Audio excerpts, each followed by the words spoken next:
What's up, everyone? Welcome to my channel. If this is your first time here, please hit that subscribe button and that notification button for more updates. If you're okay with movie reviews, please stick around. And if you like short films, independent short films, that's what I do. I just put out a new film, Celestial Echoes, Tears of the Stars. Please check it out. Thanks to everyone who's been watching. Right now, it's about 400 plus reviews, so I appreciate that. Leave comments. Let me know what you think. I will get back to you. Keep it professional. But let's get straight to it. Nosferatu, I give it an 8.5 out of 10. The cinematography is beautiful. It looked great. I really felt like I was in this world. There was a coldness to it. I felt cold in the theater watching it. I love the cast. You know, Bill Skarsgård was great as Count Orlok, and Count Orlok. I wanted more of him. If you don't know about Count Orlok, he's inspired by Bram Stoker's Dracula, so he's pretty much Dracula. But I felt like there wasn't enough of him.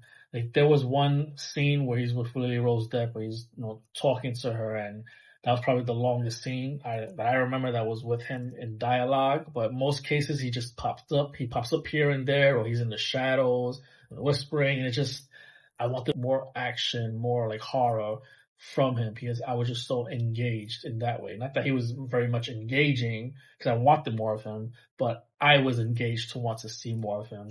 But the cast is great, and Nicholas Hoult, he's been doing a lot of stuff, and I kind of got sick of him, to be honest. But the more I see him, the more I'm like, shit, he's just a good actor. Like, I do like his work. For some reason, I was a little sick of seeing him a lot. But you get more work. It's all good to him, and props to him. He deserves it. Lily Rose Depp, she was great. Aaron Taylor Johnson, I like him a lot. He's cool. Willem Dafoe was always awesome, and everybody did their thing. It was a cool film. I just felt like it wasn't anything new. Again, I've seen Bram Stoker's Dracula, and to me, that's what I felt like I was watching again, but in a different, way, with different characters and what's going on. But, other than that, like, the things that they did show for Count Orlok and how he was haunting, and like, it was awesome. The hand reaching out and through the city, he's trying to get Lily Rose Depp's character because they're fated to be together, and she's the only one who can stop him. Apparently, they realize. So they try, in the ending, she brings him to him in the bed, and he's sucking her up. I don't know if they're sleeping together, but the way he drinks blood, it's not like just vampires sucking your neck, even though he bites one guy in the neck in the boat, which I'll get to. It's through the chest. You've seen that a few times where he's just sucking them up. But it's like he's humping them, so I don't know if he was making love to whoever he was doing it to the first time, and then he did it with her. I don't know if he was making love to her. He was naked and stuff on the bed, but he keeps sucking, and the sun comes up, and he sees the sun, and he ends up dying. I couldn't tell if it was because of the sun or it was because of she needed to have him at a certain time drinking all that blood. It might have been the sun. I just was a little confused. I felt like they didn't really give that much into detail of what, how he was supposed to be defeated. Other than that, like, I thought Bill Skarsgård did an amazing job. I just wanted more of Count Orlok.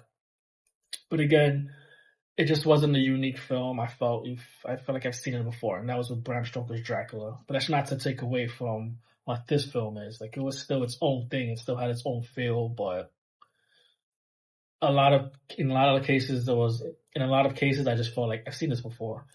There was a part where he's in the boat because he needs to transfer to his new residency. That's why, in the beginning, Nicholas Holt's character goes to see him to do the whole writing of the deeds, and apparently he's able to now have no residency in London, that new place. But in doing so, on the boat, which he's hiding in the coffin or crate, there's a plague on the boat because he's there. And then when he gets to London, I believe a whole plague breaks out. So he's there and he's causing sickness. So it's a problem.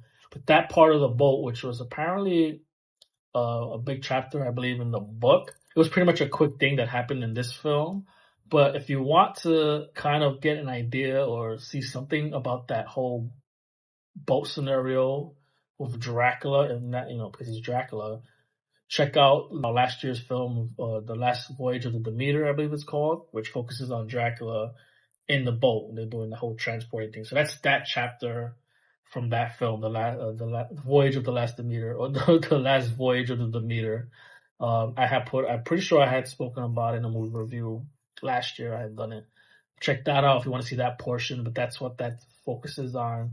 again, this was a remake of the Nosferatu from back in the days, but Count Orlok, Nosferatu was inspired by Bram Stoker's Dracula, or the idea of Dracula, so it's not a unique film in itself, but it's done very beautifully. Again, the cinematography is great, the cast is great, and I just like being in that world, that era, and when you throw in, vampires and werewolves and stuff like that, I just get more captivated in it.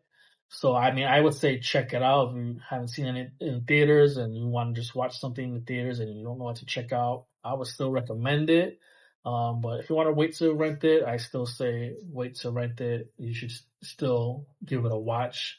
I really enjoyed it a lot. I can't say anything other than it wasn't anything unique. But it was a great looking film, and it's just good to see its own version on how they do things. But again, if you haven't seen The Last Voyage of the Demeter or Bram Stoker's Dracula, check those films out just to kind of get that feel and get the different things happening, even though this particular character is Count Orlok versus this character being called Dracula. But yeah, I recommend it. I enjoyed it a lot. But that's just my take on that. Let me know what you think. Please hit that subscribe button and that notification button for more updates. Thank you so much, and until next time.